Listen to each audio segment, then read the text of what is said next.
Hey Tom, how you doing Yes. today? Hey, Oh, we're Bo. live. Doing well. Doing well. How are you doing? Good. Good. Welcome, everybody. We have another one of our A-Team events here, A-Team Hangout. We have guests with us today. We have Mavis. Mavis is, where are you located, Mavis? Southern California? Oh, there we go. Um, and we have Bo, and we have Barry and Jennifer Evans. Um, we'll just get started here. Today we wanted to talk about, we're starting, this is one of a series of a couple of different events that we're going to have that relate to checklists for private lending. So the goal is to go through everything pretty much from A to Z as it relates to private lending.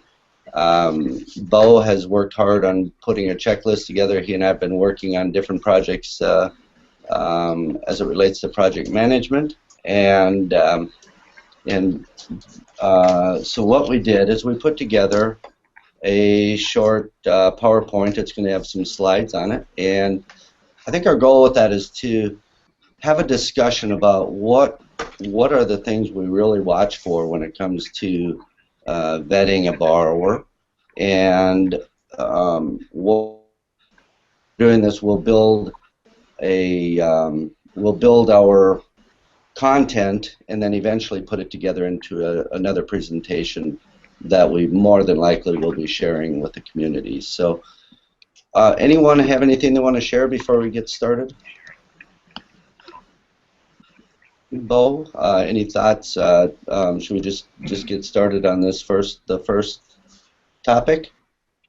Yeah, well, I'm sure we can spend an hour talking about how to vet borrowers and all the issues that you can run up against, and Right. and Yeah. making sure you are going to end up with a successful project. So, Yeah, I think that really is one of the most important things, especially when it relates to rehab, even new construction or rehab, is how strong is that borrower, and a lot of times that borrower is going to either be the or they have to hire a good qualified contractor. So,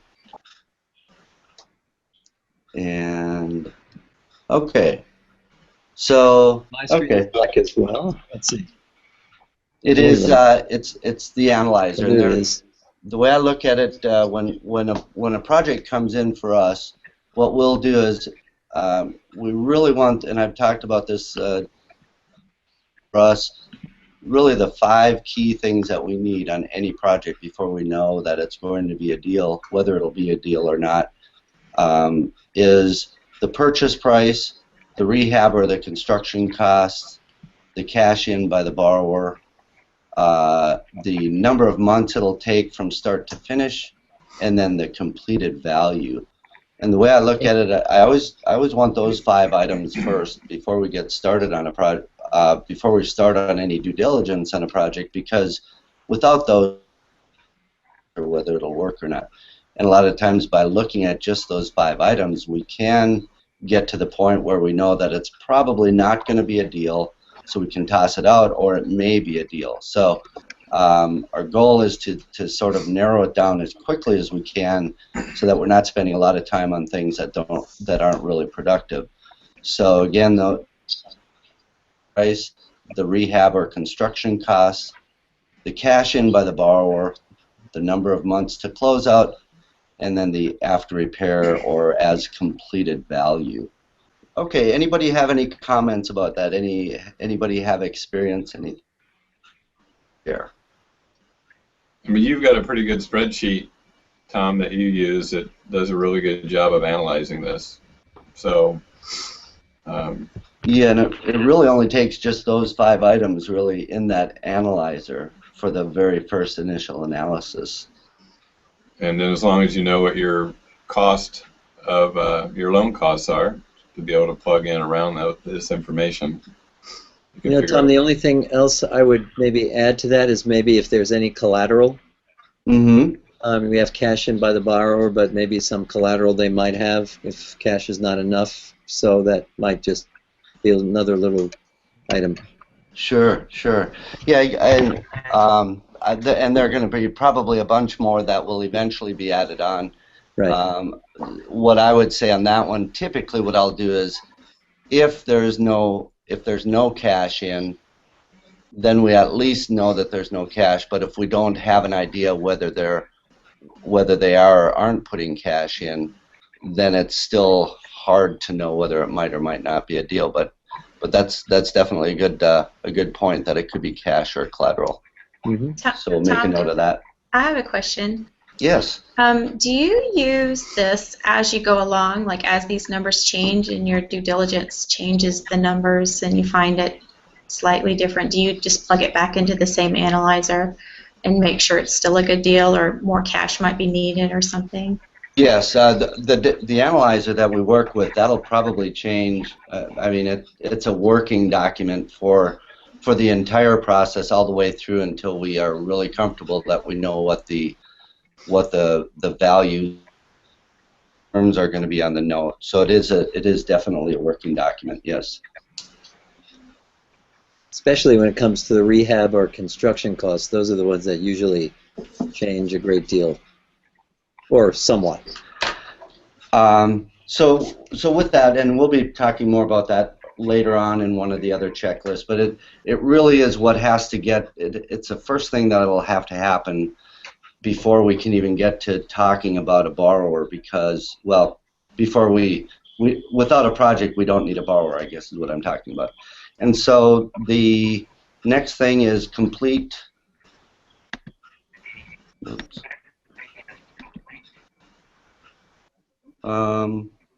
Next one is the down payment, and this it ties into your point, Barry. Yeah. Let's see. Can you put these in the right order? I don't know if they are or not. And so, cash, if it's yours or if it's someone else's cash, a lot of times we have borrowers that'll come in and they have some cash, but they don't have enough. So they might be able to bring on a cash partner, or maybe they can bring in someone that'll do a second or a subordinate position behind whatever loan we're putting in. So that's one way to get some additional cash. Cross collateral, that you had mentioned that again. The cross collateral. What do you guys feel? Can you share your thoughts on whether you would do cross collateral on a property that already has a note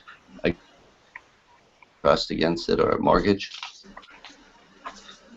Barry, do you have any thoughts on that? Yeah, you mean as far as the collateral property having a mortgage on it? Is that what you meant? Yes. Yeah. How would you use? Yeah. How would you feel comfortable using cross collateral? Yeah. Well, the first thing that we would do, I would do, would be to do well, first of all, a preliminary title search for sure on it, and then do a BPO. I don't think you need an appraisal, but just find out what the value is, of the property at that point, and then look at the mortgage and see how much there is, and make sure that there's qualified collateral, or how much value is in that property above not including the loan. So let's say the value of the property is $200,000 and it has a $50,000 loan on it already, then you would have $150,000 of qualified collateral that you could put a lien on against and use. So I wouldn't have a problem if the property, it's better to have a free and clear property, but if it has a loan on it already, as long as there is equity in the property, then you can definitely use it. All right. One thing to add to that probably too, though, is if you're taking that property back as in default, that your borrower is probably not making the payments on whatever that loan is. So you got to be prepared to be able to make those first payments until you can actually get control of the property and get it sold and pay off that first position note. It looks like they came up backwards. Okay. Good point. What about the type of property? If you're lending against a single-family residence and the borrower has storage units or has some commercial building, do any of you have any set criteria on how you would look at that?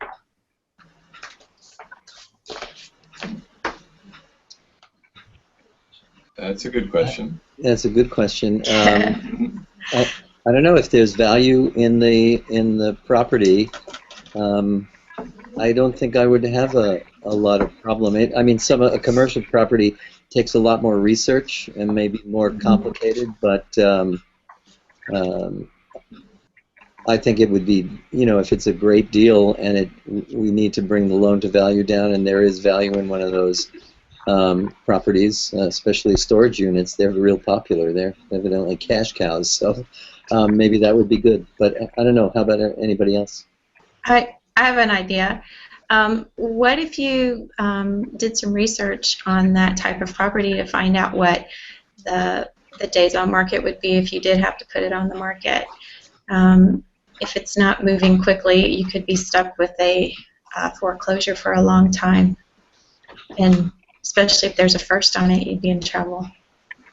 Yeah, that's definitely a good point, and that brings up the whole topic of, if we're going to take something as collateral, I think we always want to be prepared to have to own it, or have to get to that point where we would have to use that property as collateral. So the way I look at it is, if it's a property that I feel that we could move quickly or have a good exit strategy on and manage through it, then I think we would have a good chance of being willing to do it. Now, one thing that I would be really careful of, though, is, let's pick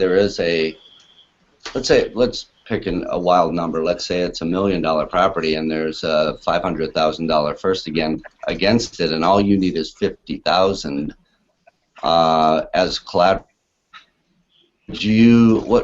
What would you see as some issues that might come up if you were to take that as cross collateral?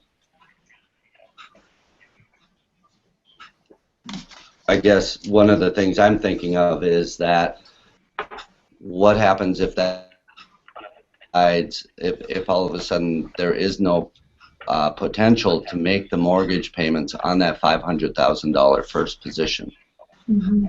So then, in order to keep that second position of $50,000 secured, it's going to take a heck of a lot of cash to keep that first position current if the borrower stops making a payment on it. So what I would look at in that case is, maybe there's a way to build in enough, I mean, this would be stretching it, but maybe there's a way to build in enough cash reserves for that cross-collateral first position note too. But generally speaking, I probably would not do something like that, because we're bringing on a bigger liability for ourselves than what the value of that collateral really is. So it could be like an extra weight that might pull you down more so than really help secure it. Does that make sense? Total. Hey, Tom, Yes. on a lot of those properties, there's obviously income, and then the question of the assignment of rents on the first deed of trust. Yes. Who can get control of that? Obviously, the first position lender would have the first right, probably, to the assignment of rents, which often, I think you want to look at, what is the cash flow on that property?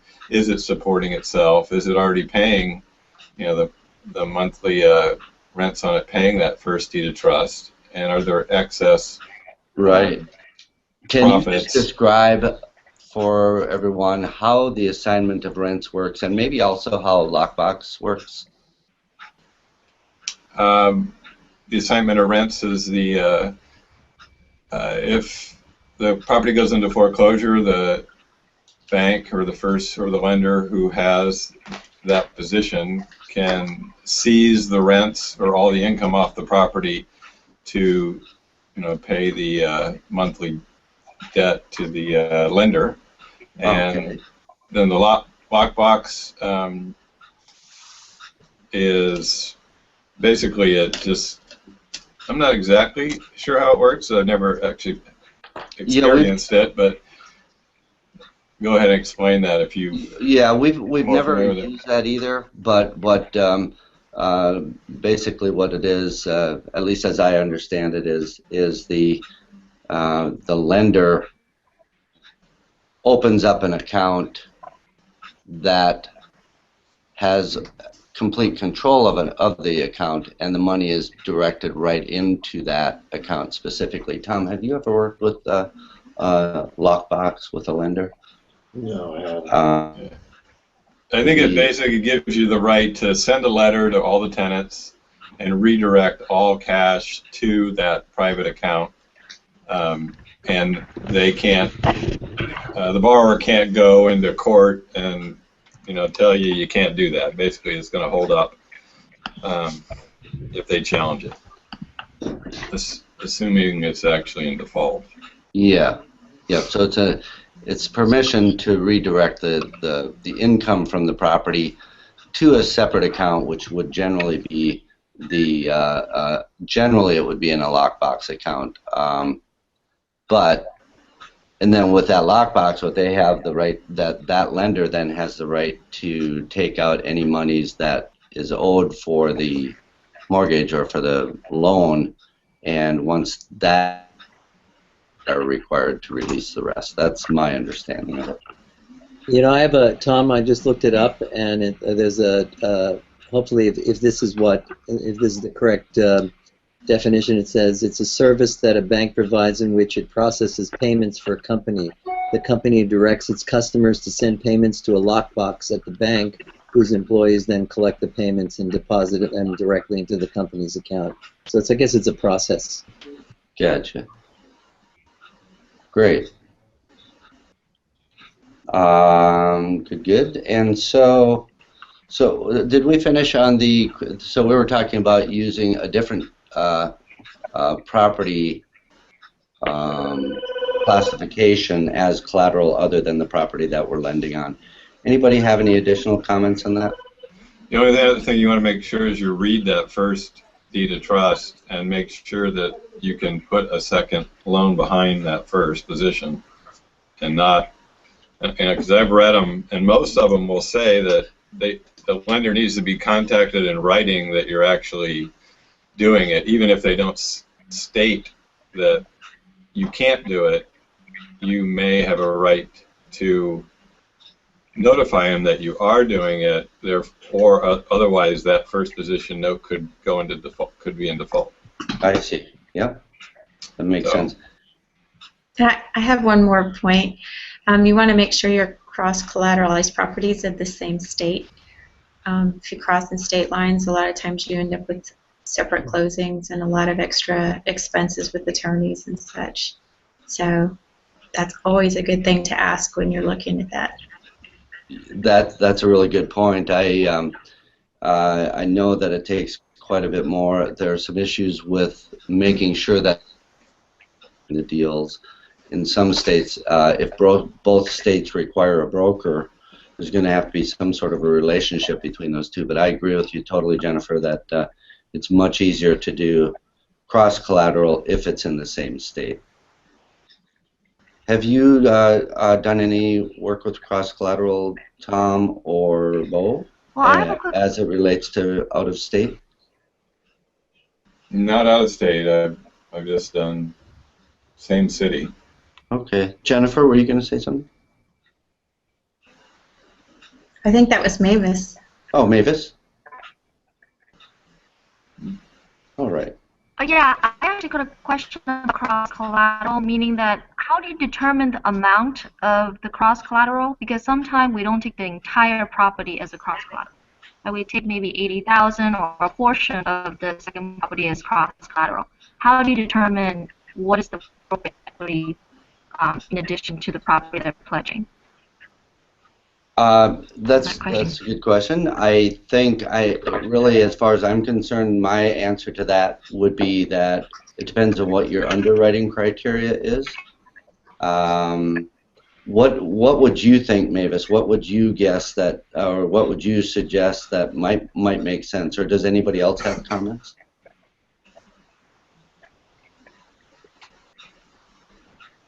Tom, how do you look at that?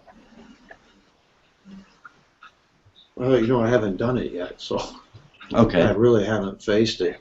Yeah. Okay. Barry, do you have any? You know, I just had to walk away. I had just got a call on my cell phone, so I apologize for that. I didn't hear the question.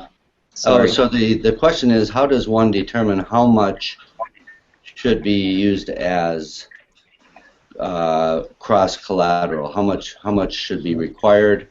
And then it depends. You know, I think my opinion, and I know it's the way we do it as well, is that let's say your criteria is, if this is answering your question, again, I missed part of it, but if your criteria is that you want to have, let's say, 10% of the loan to cost, or maybe a combination of the purchase price and the construction costs, that if you want 10% in cash, you might want 15% or 50% more value in the collateral, just because it's more complicated and the like. So I think it's, you know, anywhere, it shouldn't be the same. You should definitely, I think, be asking for more in the value of the collateral than it would be cash, and maybe in this case, you know, 15%. Maybe if you can get 20%, great.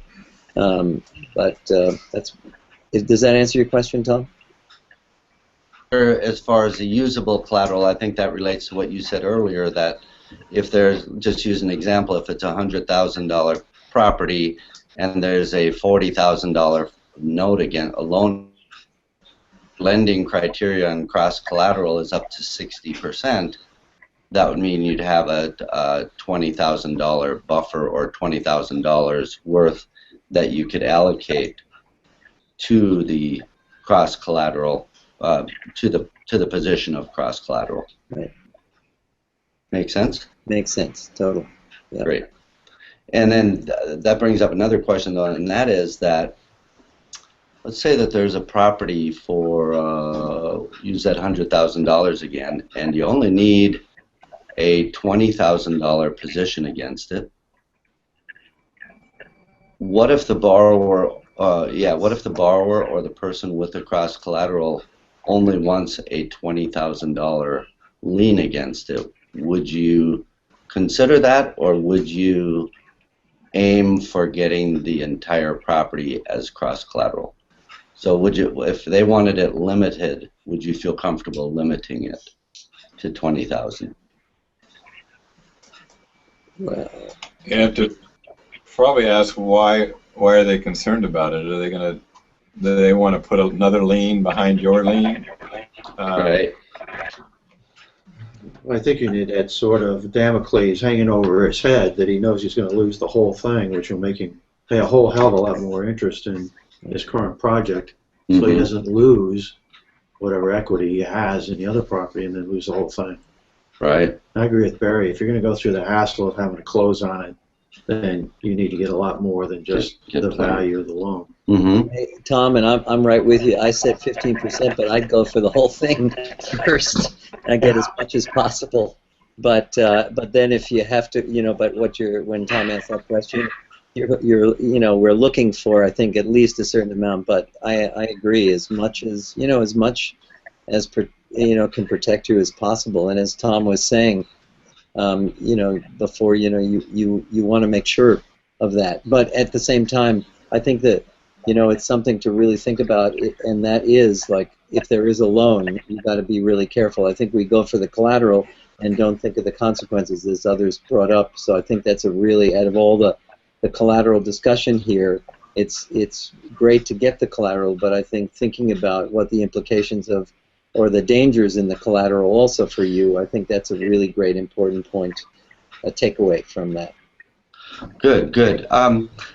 Jennifer, I'm having a challenge keeping my thoughts and writing notes at the same time. Would you mind on each of these slides if you could just make Okay. comments on each I'm one? having a really hard time hearing. I feel like I'm catching. I can do what I can. I'm having a really hard time hearing like every other word sometimes here. So Oh, okay. I'll try. No problem. No problem. We will have the recording, Tom. So I had one more thought about the collateral since we've been talking about collateral so long here. It's a great topic, I think.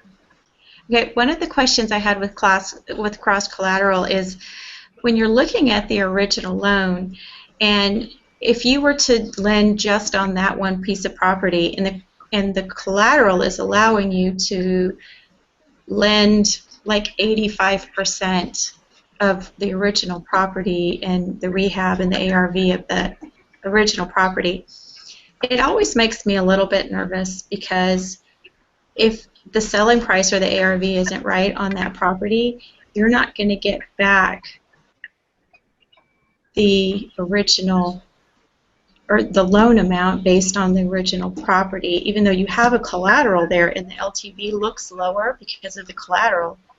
How do you judge that? How do you say it's just too high where we can't take a chance that this mortgage is too close to, you know, like having a 90% sale price or something like that, and we might not get the sale price that we think we can, and definitely will, you know, eke out any SAMs involved for sure, because that's going to be the difference between sale price and the loan amount. So how do you judge that? I can answer from my perspective. I think that's a really good question because we just had a project come in today, this morning, where the borrower is putting a lot of cash in, and the loan-to-value ratio, because he's putting as much cash in, is just fine. But the fact that he's putting that much in, and there was less than a 5% net profit when the project was completed, if everything went exactly as projected. So what we do, we always make sure that we have we aim for at least 11% net profit after real estate commissions, after every expense on the project, on the sale of the project, after everything is completed. Won't look at a deal unless it has at least 11% net profit, again, after the real estate commission. And even on that 11%, Tom, sometimes you got to look at 11% of what? 11%, you know, could end up, you know, if you're looking at a 50% SAM and they're only making $12,000, is that enough to keep their attention? Right. You know, do you need to focus on the size of the deal also? Yeah, that's a good point. The ARV. Yeah, and it's based on the sale price. But yeah, you're right though. There's on smaller deals, there's no when it's done. Tom, did you have some thoughts on that? Yeah, I go 15% because I want to make sure there's enough money in it for the borrower to stay engaged. He sees he's only going to make $4,000 or $5,000. There's not much incentive for him to stay with it unless you've picked a guy with good character. Now that's part of the vetting process, but right. I don't like to depend on that when the crunch time comes. Right. So do you do that calculation including the resale commission of say 6%? Yeah, I take all costs out, and they have to make. And I advertise this to the borrowers that they make either $15 on every deal, or we don't do it. So that kind of weeds out the small deals. Because you know you take the bigger number. Right. Anyone else have comments on that? When you said that, Tom, you broke up a little bit. You tell them that they make 15% and what? Or $20,000. Okay. So I typically don't do anything under $100,000. ARV. You know, my minimum loan is $50,000. but I make sure that they're going to make 15% or $20,000 so that they stay engaged. Right. So what's that, 15,000? Mm-hmm. It's a small line, but they like the fact that they hear that there's two options, whether they do the quick math or not.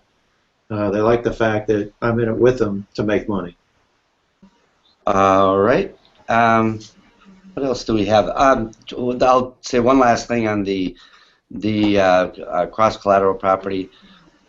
If by chance you're going to consider doing just a small, like use the example we had, a $20,000 maximum lien against $100,000 free and clear property, the other way that you could possibly control the risk on it would be to require that there be no subordinate loans or no subordinate liens on the property. That way it really helps, that it protects you, that you're not getting into a situation where the property is going to get taken away, but it really does limit your protection to that $20,000 and no more than that.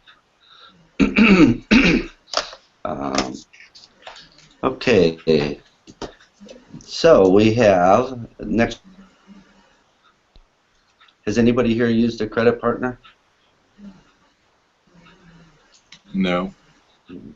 Trying to think if we have probably on 2 occasions where we brought in a credit partner, and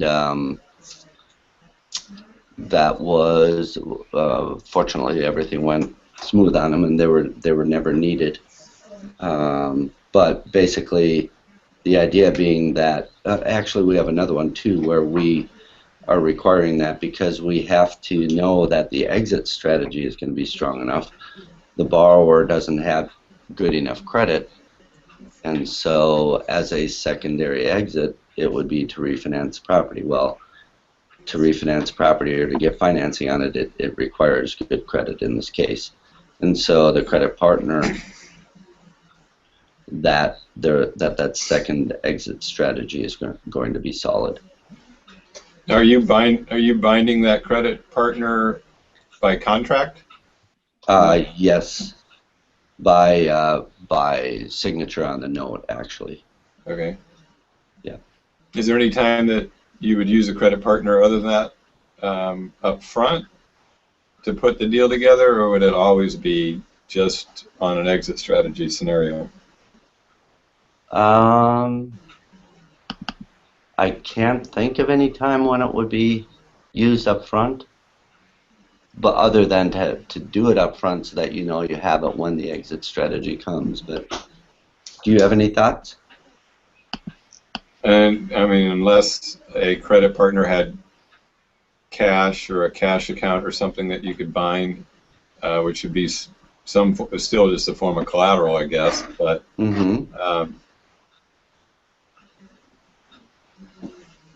have you ever used anything other than a piece of real estate for collateral, like a cash account or somebody who's got cash sitting in an account? I have. Jennifer, were you going to say something?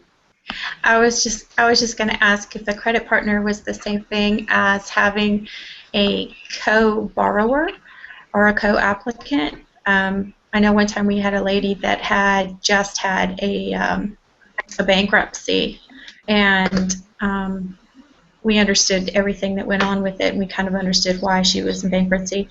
But we had her daughter sign also on the note because she had good credit. So is that the same thing? Yeah, what I think would be. Go ahead, Tom. Is it? Just thinking through it. That's interesting. Because you wouldn't give a loan to the lady who had just had a bankruptcy, so they're bringing somebody in that's creditworthy up front. And if somebody just doesn't have enough, it's interesting how these conversations kind of go up, because you just said something right now that you wouldn't give a loan if they file bankruptcy, and there are some people actually that would prefer to give loans to people that have just filed bankruptcy over somebody that's in a bad state, because then they're less likely to file the second one. I don't know if any of you guys have come across that, but that I know that's been something that even some of the first position lenders have stated that's one of the things that they'll take into consideration. So I thought that was interesting. So you're helping them to build their credit by creating this loan for them. Mm-hmm. Yes, their responsibilities are less. Yeah, I consider that as part of the character, their willingness or ability to pay their bills. To that, and I've done it once, is medical emergencies. Mm-hmm. Yeah. Yeah, and there again, that's with underwriting criteria. Make sure that we always want to make sure we're comfortable with what we're using as our criteria to make the deal as safe as possible. But I think the cosigner up front, Jennifer, is ensuring that there's money in case the borrower doesn't perform on the back end. But putting somebody on the back end that's creditworthy to make sure they can get the credit to do the exit strategy, they're almost two things in the same. Mm-hmm. Yeah. Except that the guy on the back end isn't signing the mortgage note up front, right? Well, she was on the note. Yeah, I would say that They were both personally Well, the cosigner would be on the note, but is the credit partner for the exit strategy on the note? For us, it was just that one they were person. on right away up front because then we knew that we had our second exit strategy solid. Gotcha. Bo, you had asked a question about other collateral. I did. This is one of the things I did early on, and it seemed to work out just fine. But I had a borrower that had a project, and the purchase, the rehab, the interest reserves, points, closing costs, everything, all included. That loan, that amount was still below the 65% loan to completed value. He didn't have cash. He had everything else checked out of cash, and so what I did in that case is I did take personal property. I took his, I think it was a 1969 Mercedes car, the title to his car. He offered, didn't take it because I didn't want to store it, but I did take that, and the reason I made that exception was that all of the other criteria was met. It was well below the 70% loan to value. It was the deal itself was solid. Now I don't know that everybody would feel comfortable doing that. Some people may not. I was comfortable enough in this case because I would have been happy to take the property back. Does anyone on the call have opinions on that? Yeah, I'd go for a Ferrari if it were me. Free and clear, that is. Good. I think there again, just what you just said, you gotta, if you don't mind owning that property, and really you gotta look at the character of the borrower. If you, first of all, you may know, if you know him or you know his track record, it would certainly be easier to do that. If it's a stranger and your gut says that he's a rock solid, person as far as his follow through, yeah, then you're likely to do it. But if you're uncomfortable with it and you're unsure, you certainly want to second guess. Right. Unless you just want that property, if there's that much profit to be made, and you're willing to go through what it takes to get control and get that profit back out and get your OPM paid. Right. And I think you got to look at your OPM too. As some people need their money back. They don't want it out that risky, right? So, right. Yeah. Tom, did you have a comment? Yeah, that's really interesting. I never thought of that, Bo. It's when you're telling your OPM, you just accepted a vintage Mercedes as collateral on a $200,000 loan. It's just I'd almost rather not have it, but again, it comes back to character, and if you've done deals with this guy before, you know he's going to perform. And your LTV is so low, you can make money because you've stashed all the construction funds. Mm-hmm. You can't control them, and you can finish the property and win. I wouldn't want to bother with a piece of personal property like that. How that about I a felt Ferrari? really comfortable with. Hey, Tom, how about a Ferrari? Free and clear. Yeah. Come on, Billy. So, and again, I look at that. The reason I was comfortable with that in that case was that it had the property itself really had everything it required to be just fine. But the one issue that or walking away from the project. So I was comfortable with the project itself, but I wanted to lock his interest in that property so he doesn't lose interest and go do something else. And so that was that I would take it back because I felt like the project was plenty strong without it even. But it was there to keep his attention throughout the entire project. I guess it was something like that, a motorized vehicle. If you got in an accident, crashed, and now you're SOL. Yeah.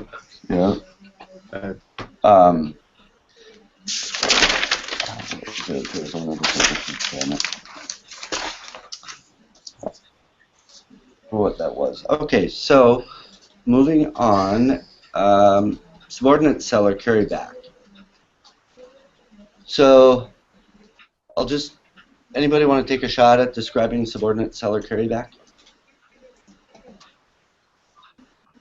Well, I offered, we buy houses in an upscale neighborhood. We make it really upscale by trying to get the sellers of a $200,000 or less house to subordinate to a second position so that I'm in first position as the lender.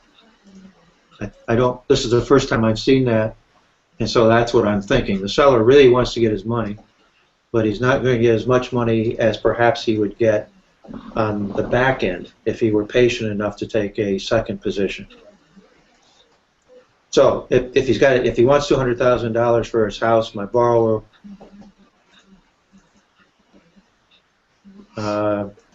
that sale in a second position behind my loan, and he'll give him his $200,000 on the sale of the house in 6 months. That's what that means to me. That sounds good. Bo, Barry, Jennifer.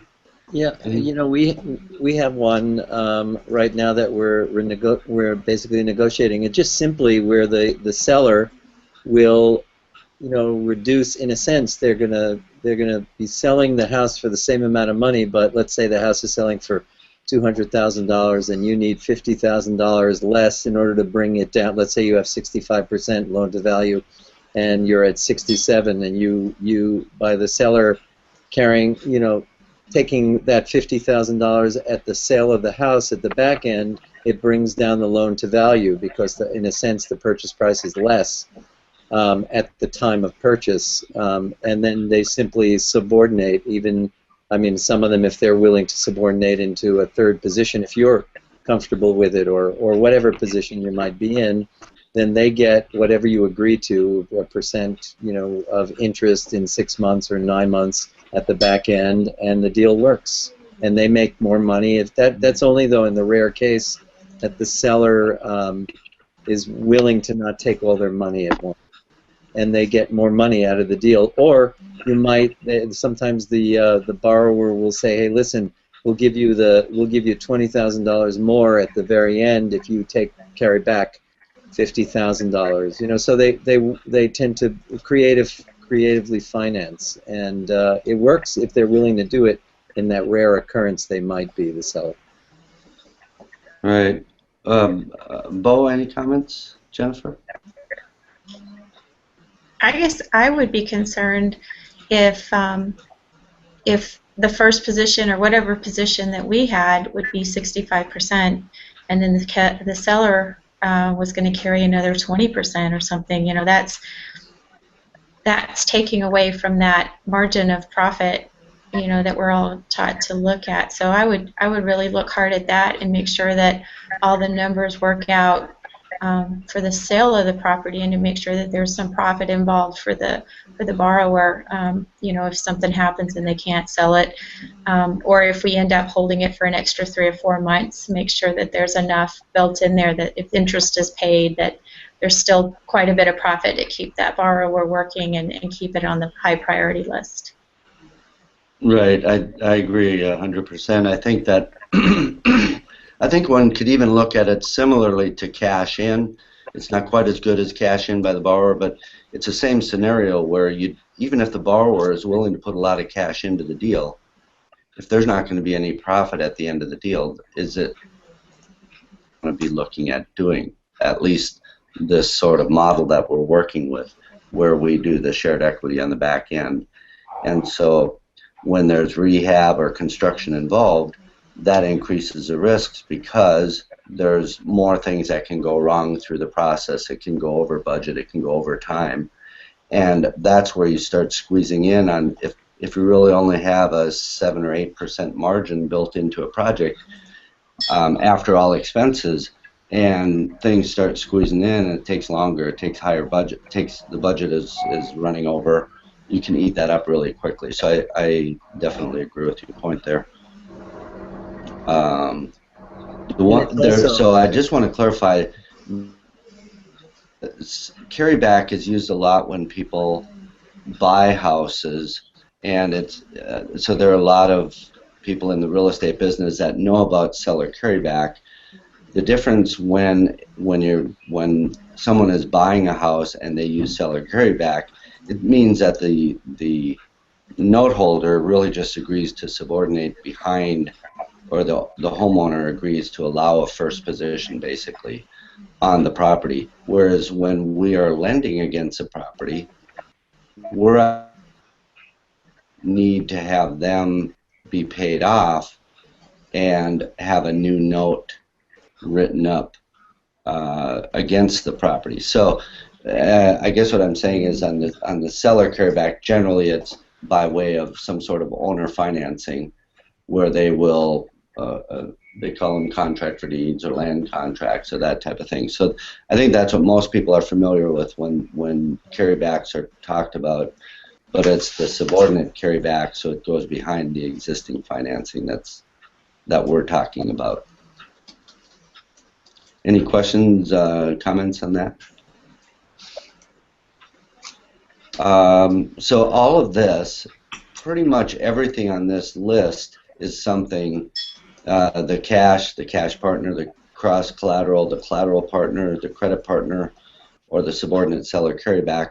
All of those are things that I look at as items that can be borrowed, or I write leveraging the relationship, being able to use, for instance, Tom, you've got a good friend of yours. He's known you for 20 years. He has a small commercial building, or let's call it a duplex rental, that he doesn't know anything on or doesn't know much on. He knows your character. He knows your integrity. He knows that you're going to follow through on what you're doing. Chances of him being willing to be your collateral partner, I would say, are really quite high, because he's able to get in there. He's able to allow someone to use that property and generate cash flow off of it, and he's leveraging the relationship with you, you're leveraging the relationship with him. And so anytime we can leverage any of the strengths we have, that can be pretty powerful. Now, if you went up to somebody on the street and just had from Adam, chances are they wouldn't do it, and or there'd have to be some pretty steep, pretty hefty due diligence and whatnot on. So subordinate carryback, that could easily be leveraged by a relationship or credit partner, or pretty much any of these. It just makes it so much easier to get that type of a thing done if you can leverage a relationship. I know that we have a couple of projects where the person with the cross collateral didn't necessarily know the borrower that well, but they knew us, and they knew that we were the type of people that were going to make sure that the project was kept under control and project. So they were more likely to work with the borrower to be a collateral partner, because they knew that they had the strength of the lender and the project management behind them. So any comments from anyone? So we made it through 2 whole slides, and we're at about the top of the hour. We have, I think I counted there were 39 of them, or 29 of them. I know. Well, I guess I have my answer about how many weeks we're going to take on this. Yeah, right. And so, you know, with that, anybody have anything they want to share? We're at about less than 5 minutes to the hour. We want to try and keep these to 1 hour. Anybody have anything they want to share as we wrap it up here? Maybe these are great topics. You know, these first ones certainly deserve the time that we spent on them. So. Yeah, it'll be interesting to see how long it'll take to go through. But I think it's really it's good how it triggers a lot of different discussions as we go. Bo, I think let's wrap it up here right now. But let's stay on the line after you shut it down, and we'll talk about this for the next one.